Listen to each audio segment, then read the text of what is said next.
ना। अब कुछ कितना पड़ा था, दो चीज़ों के बारे में मैंने बताया था। एक तो टेस्टिस के अंदर अगर हम सेक्शन काटें तो हमें क्या मिलता है, सेमिनिफेरस ट्यूब्यूल, जिसको हम यूनिट ऑफ टेस्टिस कहते हैं। इतनी बात क्लियर है। मैंने कहा यूनिट ऑफ टेस्टिस क्या है, सेमिनिफेरस ट्यूब्यूल्स। और अगर मैं बात करूँ सेमिनिफेरस ट्यूब्यूल्स की, तो उसके अंदर 3 तरीके के सेल्स मिलते हैं, वो हम बाद में बात करेंगे। फिलहाल टेस्टिस के अंदर की बात करेंगे तो क्या मिलेगा उसके अंदर भाई, टेस्टिकुलर लोब्यूल्स और लोब्यूल्स के अंदर सेमिनिफेरस ट्यूब्यूल्स। इतनी बात तो क्लियर थी। फिर फंक्शन को लेके बात की थी, तो फंक्शन 2 तरीके का बताया था। एक एंडोक्राइन फंक्शन हो सकता है जिसमें वो हार्मोन सीक्रेट कर रहा है। एक कैसा हो सकता है भाई फंक्शन, गैमेटोजेनेटिक फंक्शन, है ना। उसमें क्या हो जाएगा भाई, उसमें वो गैमेट प्रोडक्शन में हेल्प करेगा, मतलब कि स्पर्मेटोजेनेसिस, यानी गैमेट प्रोड्यूस करेगा, जिसका नाम है स्पर्म या स्पर्मेटोजोआ। कितनी क्लियर है भाई इतनी बात तो, ठीक है। अब टेस्टिस को लेके ना देखो, आउट ऑफ एनसीईआरटी का थोड़ा सा टॉपिक है, 2-3 लाइन का एनसीईआरटी का, आउट ऑफ एनसीईआरटी का थोड़ा सा टॉपिक है कि उसको जो कवर करने वाली लेयर्स है ना, उसका क्वेश्चन आएगा, तो उनके क्वेश्चंस में आपको यहाँ पर कवर हो जाएंगे ऑलमोस्ट। देखो सबसे पहले तो ओवल शेप का है, ये क्वेश्चन आया हुआ है इसलिए मैं अलग से लिखवा रहा हूँ। ओवल शेप है ना भाई। ओवल शेप के साथ साथ उसके डायमीटर पूछ लिया जाता है, लेंथ पूछ ली जाती है ना भाई। ओवल है और डायमीटर जो है वो लगभग है, डायमीटर 2 से 3 cm, और ये अगर आप देखोगे तो ये 4 से 5 cm। ठीक है, एक बार बिल्कुल करेक्ट दे दो, ठीक है, बहुत ही बढ़िया, बिल्कुल सही है भाई। डायमीटर जो है 2 से 3 cm, लेंथ जो है 4 से 5 cm। ठीक है, ओवल शेप के होते हैं टेस्टिस, और पेयर में होते हैं 2 इन नंबर होते हैं, ये आप पहली क्लास में पढ़ते हैं। इतनी बात तो यहाँ तक इजी है। उसके बाद अगर मैं सेक्शन की बात करूँ तो सेक्शन आपने कुछ ऐसे पढ़ा था ना, देखो मान लो एक मैंने ऐसे करके सेक्शन बनाया, उसके ऊपर के पोर्शन पे मैंने क्या लगा दिया भाई, ये एपिडिडाइमिस लगा दिया, और यहाँ से मैंने क्या निकाल दी, वास डिफरेंस निकाल दी। ये बात समझ में आ रही थी आपको। तो मैंने कहा था यहाँ पर ना ऐसे करके क्या आ रहा है भाई, ये टेस्टिकुलर लोब्यूल्स है ना भाई, ये टेस्टिकुलर लोब्यूल्स हैं। इनके बीच में जो वॉल है, इनके बीच में जो वॉल है, ये क्या कहलाती है भाई, सेप्टा। आपको पता है सेप्टम क्या है भाई, सेप्टम या सेप्टा क्या होती है, जो वॉल क्या करे, दो चीजों को सेपरेट आउट करे, तो वो सेप्टा कहलाती है। तो दिस इज सेप्टा। अगर मैं बात करता हूँ टेस्टिस के सेक्शन में, तो आपको कुछ इस तरीके से जो टेस्टिस देखने को मिलता है, उसकी बाहर वाली लेयर को, जो पाउच है, उसको तो आपने क्या बोला, स्क्रोटम बोला। ठीक है, इसको तो आपने क्या बोला, scrotum. This is known as scrotum. Scrotum के बारे में सारी चीजें पढ़ चुके हो। इसके बाद आपको एक लेयर मिलेगी, ठीक है, ये जो लेयर है इसका नाम होता है ट्यूनिका।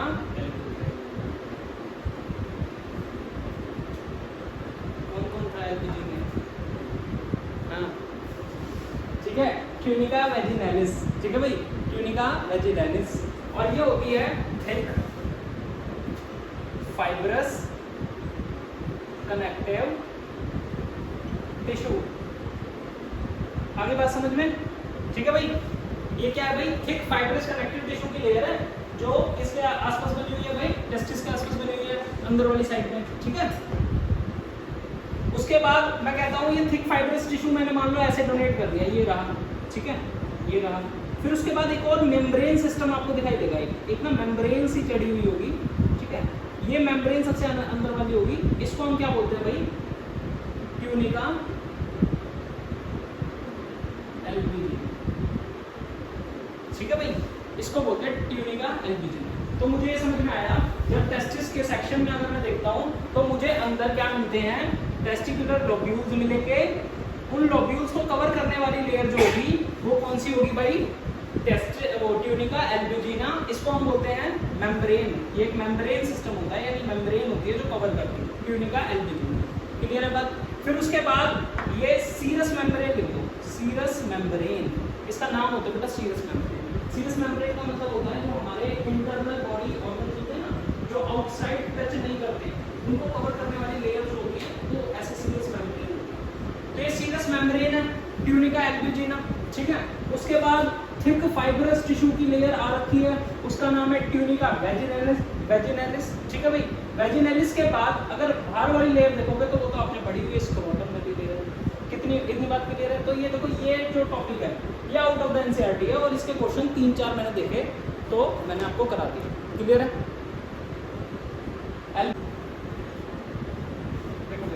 मैंने कहा जब एम्ब्रॉय बनता है तो 7 to 8 वीक में, ठीक है, 7 to 8 वीक जो है 7 to 8 वीक टेस्टिस फॉर्म हो जाता है, टेस्टिस फॉर्म इन,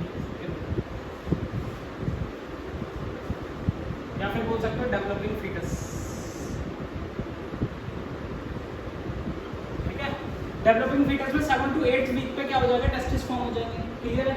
अब होता क्या है, ये टेस्टिस जो होते हैं ना शुरू में हमारी बॉडी में होते हैं, ठीक है, एक्स्ट्रा एब्डोमिनल नहीं है अभी एक्स्ट्रा एब्डोमिनल नहीं है, ठीक है, अभी टेस्टिस से फॉर्म हुआ है। अब इन एक्स्ट्रा एब्डोमिनल बनाने के लिए जो टेस्टिस हैं उनको स्क्रोटम जैसे पाउच में क्या करना पड़ेगा, डिसेंड करना पड़ेगा, मतलब मूव करवाना पड़ेगा, है ना।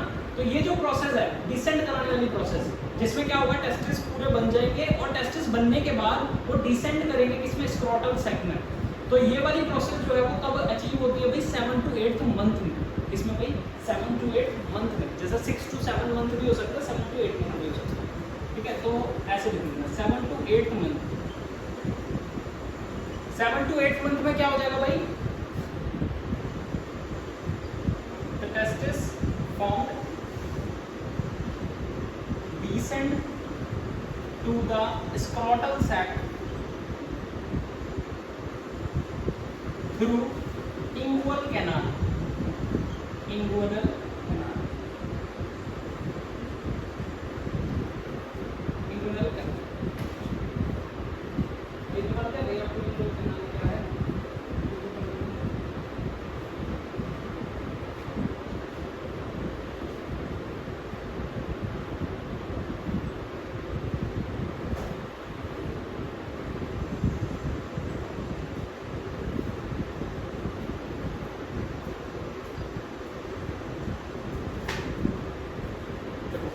मैंने बोला टेस्टिस बन चुके हैं फीटस में, अब वो डिसेंड करेंगे, डिसेंड का मतलब क्या होता है, नीचे की तरफ मूव करना, है ना। तो मूव जब करेंगे तो वो एक्स्ट्रा एब्डोमिनल बनना चाहते हैं, बिकॉज ऑफ प्रोडक्शन करना है उन्हें स्पर्म का। तो उस केस में वो क्या करेंगे, डिसेंड करेंगे किस तरफ भाई, स्क्रोटल सैक की तरफ। स्क्रोटल सैक की तरफ जब डिसेंड करते हैं तो ये मैंने बोला ये रही स्क्रोटल सैक, ठीक है भाई। और ऐसे करके यहाँ पर जो कनेक्शन है इसको हम बोलते हैं इंगुइनल कैनाल, ठीक है भाई। इसके थ्रू जो टेस्टिस हैं, इसके थ्रू जो टेस्टिस हैं वो यहाँ पर मूव करते हैं भाई, क्लियर है भाई, ठीक है। अब होता क्या है, किसी केस में ऐसा होता है कि बच्चे के टेस्टिस फॉर्म तो हो जाते हैं बट वो इंगुइनल कैनाल के थ्रू डिसेंड नहीं कर पाते हैं, है ना, कुछ ऐसी कंडीशंस भी हो जाती हैं। तो हम क्रिप्टोर्किडिज्म, ठीक है भाई, दोबारा से देख लेना, मैं लिखवा दूंगा अभी, क्रिप्टोर्किडिज्म, ठीक है। The failure of testis to descend into the scrotal sac is known as cryptorchidism, clear है बात। कहानी ये समझ में आ रही है ना कि पहले बन चुके हैं फिर डिसेंड होना है, डिसेंड ना होने की कंडीशन क्रिप्टोर्किडिज्म, ठीक है भाई। तो उसमें होगा क्या, स्पर्म प्रोडक्शन नहीं हो पाएगा ढंग से, बिकॉज ऑफ टेम्परेचर मेंटेन नहीं हो पा रहा, क्योंकि स्क्रोटल सैक में है ही नहीं टेस्टिस। तो ऐसी कंडीशन में होता क्या, सर्जरी करके स्क्रोटल सैक में डिसेंड करा दिया जाता है टेस्टिस को, क्लियर है। आपने हर्निया का नाम सुना होगा, ठीक है। उसमें होता क्या है, उसमें टेस्टिस जो होते हैं वो डिसेंड की जगह असेंड कर जाते हैं, मतलब कि पहले स्क्रोटल सैक में तो आ गए लेकिन किसी दूसरे कारण से होता क्या है कि इंगुइनल कैनाल की तरफ असेंड कर गए, ऊपर की तरफ चले गए, तो टेम्परेचर का डिफरेंस आ जाता है। उसी कंडीशन को हम हर्निया कहते हैं, ठीक है, इंगुइनल हर्निया कहते हैं, इंगुइनल कैनाल की तरफ चले जाते हैं ऊपर की तरफ, क्लियर है बात। चलो मैं यहाँ पे लिख देता हूँ, द कंडीशन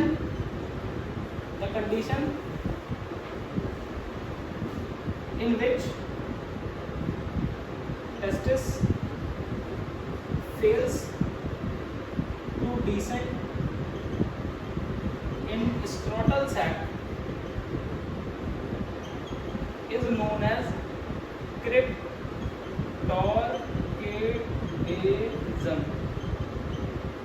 क्या बोलते हैं, क्रिप्टोर्किडिज्म।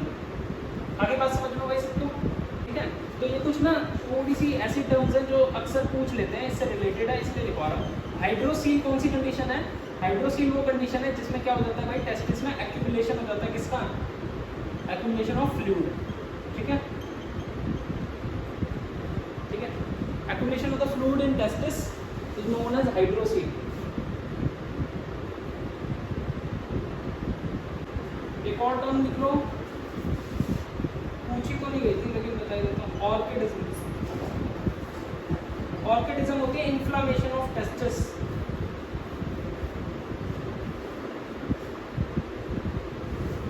Inflammation of testis. I think testis के बारे में मैंने बहुत कुछ लिखवा दिया, मतलब इससे ज़्यादा नहीं क्वेश्चन भी नहीं बनता और आप कर लोगे।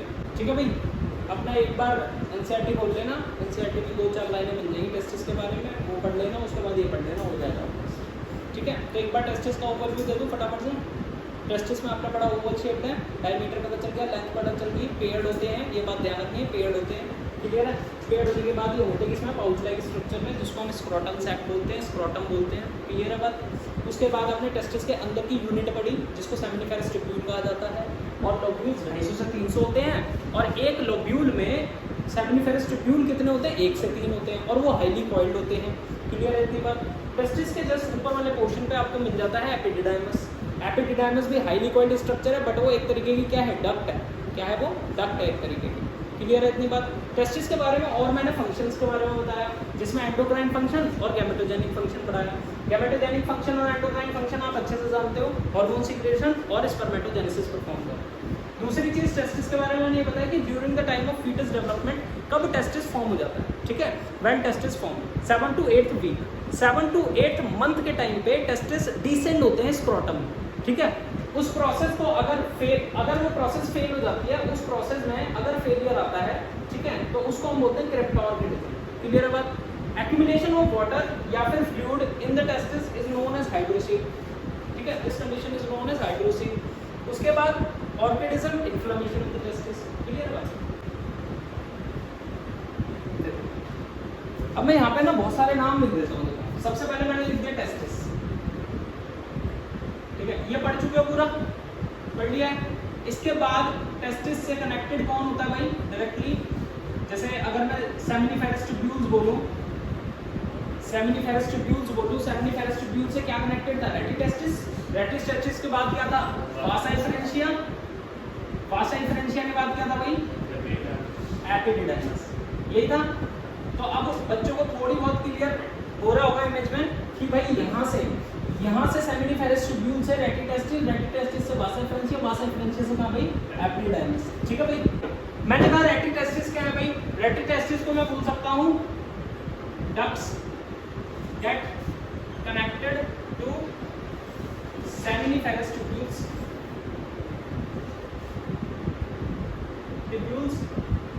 and receives spermatozoa।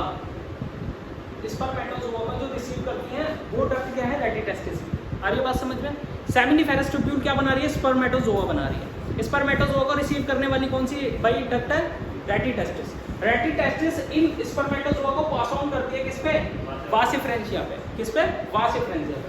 तो हम बोल देंगे duct that connected to rete testis and further to epididymis. अगली बात समझ? Further to epididymis. Further to epididymis. अब कितनी हो सकती है? देखो एक टेस्टिस में 10 से 12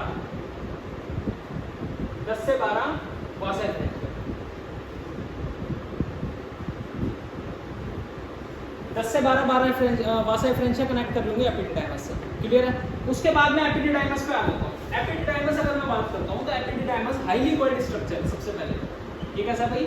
हाईली कॉइल्ड स्ट्रक्चर। और ये है क्या? डक्ट है। ठीक है, और ये हमारे पास longest duct in reproductive system. अभी आपको पता कौन सी डक्ट लग रही होगी लंबी? यहाँ से वास डिफरेंस लग रही होगी, है ना? आपको लग रहा होगा वास डिफरेंस सबसे लंबी है, लेकिन नहीं, सबसे लंबी कौन सी होती है? एपिडिडाइमस। बिकॉज ऑफ कि ये हाईली कॉइल्ड होती है तो ये दिखती नहीं है। ठीक है, हाईली कॉइल्ड का मतलब कैसी होगी डक्ट?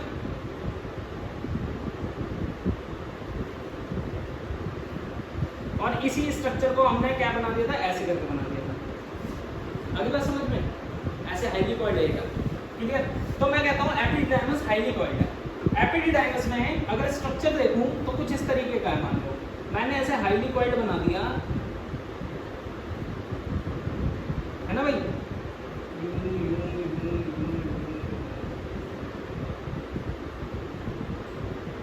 लेट्स सपोज ऐसे करके एपिडिडाइमस बना दिया, तो ये पोर्शन इसका क्या कहलाएगा? हेड। क्या कहलाएगा? Head. This portion will be called as body and this portion will be called as tail. Tail of epididymis. Clear है? And the other name for head, body and tail will be caput epididymis. ठीक है, इसको हम बोलते हैं corpus epididymis और इसको हम बोलते हैं टेल को कॉर्डा एपिडिडाइमस। देखो ये सब स्ट्रक्चर है, ठीक है, इसको समझने वाला कुछ ऐसा नहीं है कि भाई गार्डन फास्ट है, यही है बायोलॉजी असली, जो जिसे कहते हैं ना लोग कि रट्टा मारना है बायोलॉजी में, वो यही है। भाई इनके नाम रटे,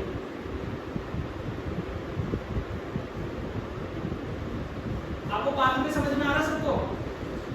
पाथवे कैसा है भाई? सेमिनिफेरस ट्यूब्यूल से रेटिटेस्टिस, रेटिटेस्टिस से वासा डिफरेंशिया, वासा डिफरेंशिया से एपिडिडाइमस तक पहुंच गए स्पर्म, है ना? स्पर्मेटोजोआ ने ट्रैवल करके कहां तक पहुंच गए? एपिडिडाइमस तक। अच्छा, अभी तक एपिडिडाइमस तक पहुंचते पहुंचते ना स्पर्म में मोर्टेलिटी नहीं आती, स्पर्म में मोर्टेलिटी नहीं आती। स्पर्म जो है अभी भी ना अपनी, अभी आप सोच रहे होगे कि जो स्पर्म की टेल होती है उस टेल से क्या कर रहा होगा? फ्लो करके यहाँ तक पहुँच रहा होगा, ऐसा नहीं है, ठीक है? वो अभी अपनी टेल का यूज नहीं कर पा रहा है, उसके पास एनर्जी नहीं है। एनर्जी फ्रक्टोज से मिलती है, ये पता है ना सबको? टेल को एनर्जी किससे मिलती है? फ्रक्टोज से मिलती है, और फ्रक्टोज तो अभी किसी ने सीक्रेट ही नहीं करा, और वो सीक्रेशन तो सेमिनल प्लाज्मा देता है। अभी सेमिनल प्लाज्मा तक पहुंचने में तो बहुत टाइम है। ये रहा सेमिनल प्लाज्मा, यहाँ तक पहुंचेगा तब फ्रक्टोज मिलेगा, तब वो क्या होगा? मोर्टेलिटी गेन करेगा। तो यहाँ पर मोर्टेलिटी तो है ही नहीं, तो यहाँ पर होता क्या है? यहाँ पर जो फ्लूइड होता है ना टेस्टिस का, उसके थ्रू प्रोपल्जन होता है, ठीक है? उसके थ्रू प्रोपोगेशन होता है स्पर्म का, ठीक है? फ्लूइड के साथ साथ साथ साथ स्पर्म आगे बढ़ते जाते हैं। क्लियर है बात? चलो, अब मैंने कहा ये एपिडिडाइमस वाला हिस्सा है, जो मैंने बोला था ऐसे क्लाउडी सा स्ट्रक्चर आपको दिख रहा है, ठीक है? ये क्लाउडी सा स्ट्रक्चर का एक हेड पोर्शन है, एक बॉडी पोर्शन है, एक टेल पोर्शन है। और टेल पोर्शन किससे कनेक्टेड है भाई? टेल पोर्शन कनेक्टेड है वास डिफरेंस से, वास डिफरेंस है ना भाई? किससे कनेक्टेड है? Connected to vas deferens. इनके नाम आपको पता चल गए, caput epididymis, corpus epididymis, cauda epididymis. Clear है बात? ठीक है, चलो। अब मैंने आपसे कहा कि वास डिफरेंस का मुझे दूसरा नाम बता दो, जो मैंने पिछली क्लास में बताया था, डक्टस डिफरेंस। क्लियर है? अब यहाँ वास डिफरेंस से क्या होगा? कैरी, स्पर्म कैरी होगा, और यहाँ पर देखो कहाँ कैरी होगा भाई? यहाँ कैरी होगा, यहाँ पर कैरी होता हुआ आएगा और एम्प्यूला पे आ जाएगा। कहाँ पर आ जाएगा? एम्प्यूला पे। तो इसके जस्ट बाद में बोल सकता हूँ वास डिफरेंस, बोल सकता हूँ ना? इसके बाद वास डिफरेंस आ गया। तो vas deferens is a duct, it is a duct, it is a duct which is connected to epididymis, ठीक है?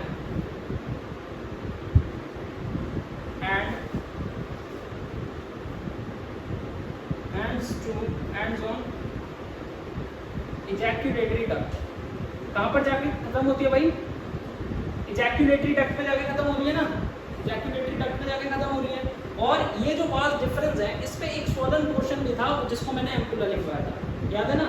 Ampulla is a swollen portion of the vas deferens. एक इसकी पोजीशन और लिख लेना, इट गोज पोस्टीरियरली, या फिर बोलते हैं behind the urinary bladder.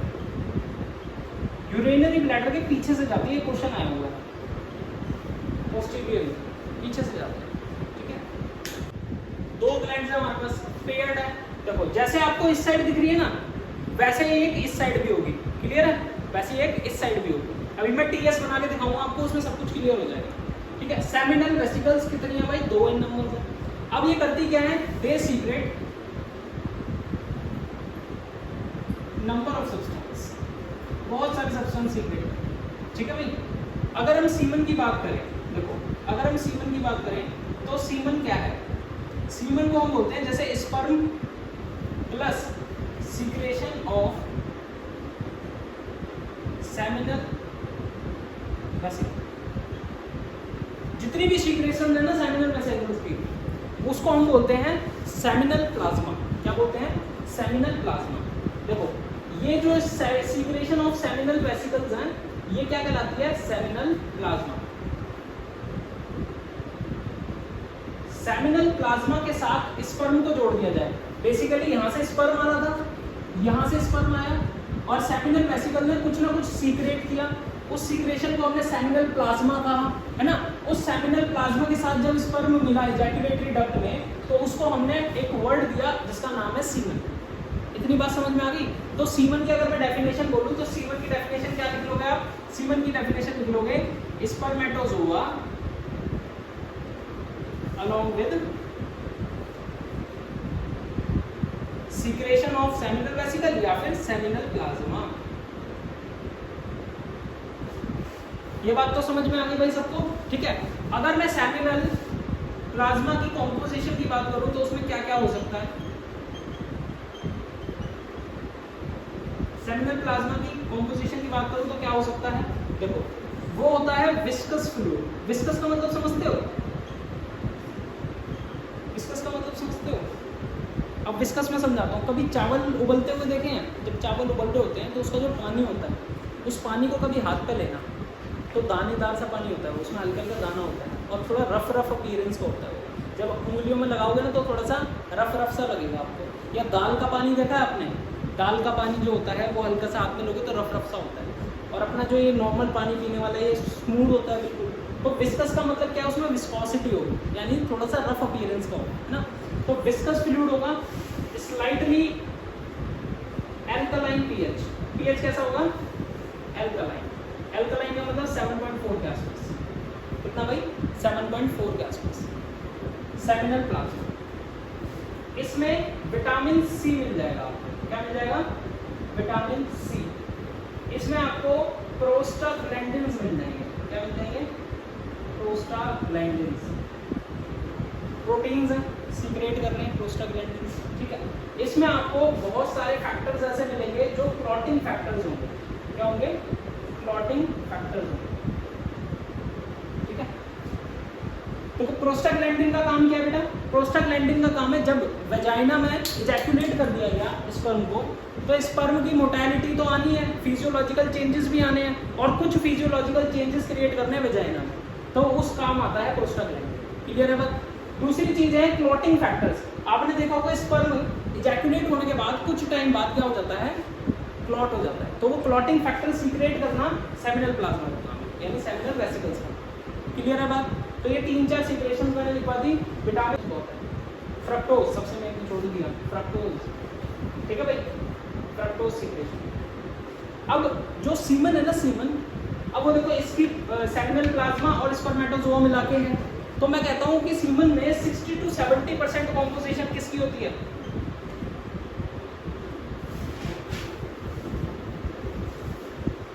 Seminal plasma की, मतलब इन सब चीजों की। क्लियर है? 60 to 70%। किसी किसी बुक में 70 to 80 या 80 to 90 भी लिखा होगा। कहने का मतलब यह है कि मोस्ट ऑफ द पार्ट वो किसका है भाई? सेमिनल वेसिकल की सीक्रेशन है। क्लियर है? उसके बाद बॉल्बोयूरेथ्रल ग्लैंड है, वो लिब्रिकेशन के लिए काम करती है, और कुछ सीक्रेशन प्रोस्टेट ग्लैंड्स की भी होती है, ठीक है। तो 10 to 15 या 15 to 20% किसकी है? प्रोस्टेट ग्लैंड की है। यहाँ तक बात समझ में आ गई? अब देखो आपको समझ में आ रहा होगा, जैसे जैसे मैं यहाँ पर आया एम्पुला के बाद इजैकुलेटरी डक्ट में जब मिलना था सीमन को, तो वो स्पर्म को, तो यहाँ पर उसे सीमन बनना जरूरी है। सीमन कैसे बनेगा भाई? सेमिनल वेसिकल्स की इससे सीक्रेशन से, और सीक्रेशंस क्या है? ये है, और ये सीक्रेशन जैसे बनेंगे यहाँ सीमन बनेंगे। इजैकुलेटरी डक्ट से वो किस में जाएगा भाई? यूरेथ्रा में जाएगा। यूरेथ्रा में जाएगा तो उसे प्रोस्टेट ग्लैंड मिलेगी, और ये रही प्रोस्टेट ग्लैंड, है ना। तो प्रोस्टेट ग्लैंड के बारे में लिख दूँ? अब लिख दिया ये, जिसने लिखा लिख लो, तो मैं बोल रहा हूँ, लिखो फटाफट से। बात में ध्यान में रखना, चीजें अपने आप समझ में आ जाएगी।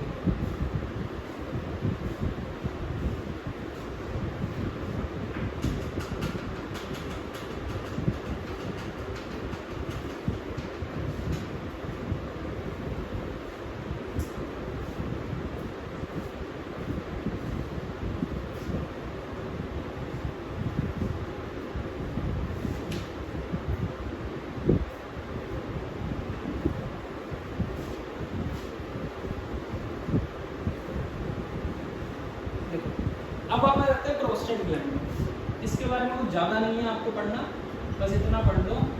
प्रोस्टेट ग्लैंड जो होती है वो होती है कैसी? सिंगल, ठीक है, वन, अनपेयर्ड। आपसे पूछा जाएगा कि कौन सी ऐसी ग्लैंड है जो अनपेयर्ड है, ठीक है, कौन सी ऐसी ग्लैंड है जो सिंगल है, ठीक है, कौन सी ऐसी ग्लैंड है जो एक है, ठीक है, तो वो क्या है भाई, प्रोस्टेट ग्लैंड। क्लियर है बात, प्रोस्टेट ग्लैंड हो गया। उसके बाद अगर मैं कहता हूँ प्रोस्टेट ग्लैंड की सीक्रेशंस क्या क्या है, प्रोस्टेट ग्लैंड सीक्रेट क्या करती है, तो प्रोस्टेट ग्लैंड जो है वो सीक्रेट करती है भाई प्रोटियोलाइटिक एंजाइम्स। प्रोटियोलाइटिक एंजाइम्स क्या होते हैं भाई, प्रोटीन्स को तोड़ने वाले एंजाइम्स, ठीक है भाई, प्रोटियोलाइटिक एंजाइम्स। दूसरी चीज ये करती है एंटी कोगुलेटिंग फैक्टर्स, प्रोटीन्स बहुत हो जाए, ठीक है। देखो यहाँ सेमिनल प्लाज्मा जो था उसमें एक क्लॉटिंग फैक्टर था, है ना भाई, क्लॉट करने वाले फैक्टर्स थे, और यहाँ पर एंटी कोगुलेटिंग है, मतलब क्लॉट करने से बचाने वाले, या फिर क्लॉट हो जाए तो उसको क्या करने वाले, लिक्विफाई करने वाले। तो क्लॉट करने से बचाने वाला, या फिर मैं कहता हूँ कि लिक्विफाई द क्लॉटेड प्रोटीन, वो सॉरी स्पर्म, उसका काम कौन करता है भाई, यहाँ पर होता है फाइब्रिनोलाइसिन, होता है फाइब्रिनोलाइसिन, ये सीक्रेट करता है। लाइसिन का मतलब तोड़ना, और फाइब्रिनोजन पढ़ा है ना आपने, फाइब्रिनोजन कन्वर्ट होकर फाइब्रिन बनता है, और फाइब्रिन की उससे लेयर से यानी फाइबर से क्या बनती है, क्लॉटिंग होती है, ब्लड क्लॉट, भूले थ्रोम्बिन, प्रोथ्रोम्बिन, फाइब्रिनोजन, देखो फाइब्रिनोलाइसिन क्या करेगा भाई, क्लॉट करने से बचाएगा इसको, ठीक है, ताकि वेजाइना में जाके क्लॉट ना करे। अगर वेजाइना में जाके सीमन क्लॉट कर गया तो फिर वो डिस्टेंस कैसे ट्रैवल करेगा फैलोपियन ट्यूब तक फर्टिलाइजेशन के लिए। ऐसा तो नहीं है ना कि वेजाइना में सीमन इजैक्यूलेट हुआ और वहीं के वहीं फर्टिलाइजेशन हो गया। सीमन को क्या करना पड़ता है, स्पर्म को क्या करना पड़ता है, स्विम करके फैलोपियन ट्यूब तक ट्रैवल करना पड़ता है, तब जाके फर्टिलाइजेशन होता है। तो उसमें अगर ये यहाँ पर क्लॉट हो गया वेजाइना में जाके तो कैसे होगा फर्टिलाइजेशन, नहीं होगा ना, तो ये जरूरी है, तो वो प्रोस्टेट ग्लैंड देता है, ठीक है भाई। प्रोस्टेट ग्लैंड में प्रोटियोलाइटिक एंजाइम है, एंटीकोगुलेटिंग एजेंट है, और ये है, और लिख लो सिट्रिक एसिड की मात्रा आपको मिल जाएगी, सिट्रिक एसिड भी मिल जाएगी।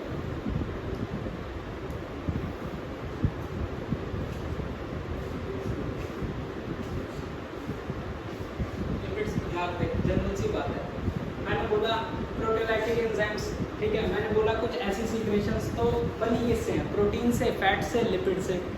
मैंने क्या कहा था कि सेल की कोई सी भी चीज़ें हो घूम करके लिपिड, तो लिपिड तो एक ऐसा केमिकल कंपाउंड हो गया जो इनमें से किसी में भी हो सकता है। तो लिपिड को मैं क्या लिखूँ, लिपिड का कोई स्पेशल नाम हो तो समझ में आता है कि वो केमिकल कंपाउंड में लिखूँ, ऐसे में लिख दूँ प्रोटीन सीक्रेट करता है, मजा आएगा क्या। ऐसे में यहाँ तो लिपिड सीक्रेट करता है, अरे सर ये क्या लिखा है, लिपिड सीक्रेट करता है, ये तो कोई भी लिख देगा, ठीक है।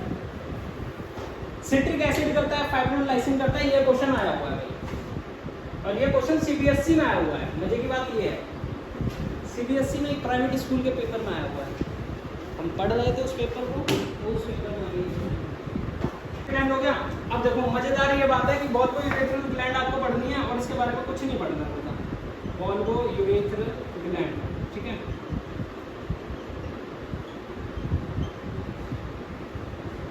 और इसको हम क्या बोलते हैं, कॉपर्स ग्लैंड, है ना भाई, क्या बोलते हैं, कॉपर्स ग्लैंड। इसका काम क्या होता है, इसका काम होता है लुब्रिकेशन ऑफ पीनस, ठीक है भाई। पीनस की स्किन ड्राई ना हो जाए उस केस के लिए पीनस को लुब्रिकेट करने के लिए वॉल्वो यूरेथ्रल ग्लैंड है, ठीक है। कुछ सिक्रेशंस ऐसी हैं जो लुब्रिकेट करती हैं पीनस को, ठीक है, एट द टाइम ऑफ क्या, इजैक्यूलेशन, या जिसे कहते हैं प्री इजैक्यूलेशन। प्री इजैक्यूलेशन में भी कुछ वाटरी सब्सटेंस निकलता है, वो वाटरी सब्सटेंस क्या होता है, लुब्रिकेशन के काम आता है पीनस, क्लियर है। और दूसरा काम क्या होता है, ये यूरेथ्रा जो है ना, ये यूरेथ्रा दिख रही है आपको, ये देखो ये यूरेथ्रा है। अब इस यूरेथ्रा से यूरिन पास हो रहा है, यूरिन पास हो रहा है, सेम टाइम पे स्पर्म भी पास होना है, थोड़ी देर बाद मान लो अगर इजैक्यूलेशन की कंडीशन है तो जिस डक्ट से यूरिन पास हुआ और उसी डक्ट से स्पर्म पास होना है तो वहाँ पर होगा क्या, एसिड, उसका पीएच में डिफरेंस रहेगा, पीएच में डिफरेंस रहेगा तो स्पर्मेटोजोआ के डाई होने के चांसेस बढ़ जाएंगे। तो यहाँ भी मेंटेन करना पीएच का वो कौन काम करता है भाई, वॉल्वो यूरेथ्रल ग्लैंड की सिक्रेशन काम करती है, क्लियर है, इतनी बात समझ में आ गई। उसको भी लुब्रिकेशन ऑफ द यूरेथ्रा कह देते हैं, ठीक है, क्या लुब्रिकेशन ऑफ यूरोजेनाइटल ट्रैक्ट। ये मैंने क्या लिख दिया भाई, यूरोजेनाइटल ट्रैक्ट, बात समझ में आई कुछ। यूरो का मतलब यूरिन है ना भाई, और जेनाइटल का मतलब कि जो जेनाइटल से रिलेटेड यानी गैमेट्स, गैमेट्स क्या है, स्पर्मेटोजोआ। तो हमारा जो यूरेथ्रा है ना, मेल रिप्रोडक्टिव सिस्टम में जो यूरेथ्रा है वो यूरोजेनाइटल ट्रैक्ट है, लेकिन जो फीमेल्स में यूरेथ्रा है वो यूरोजेनिटल ट्रैक्ट नहीं, वो सिर्फ और सिर्फ यूरिन पास करने के लिए।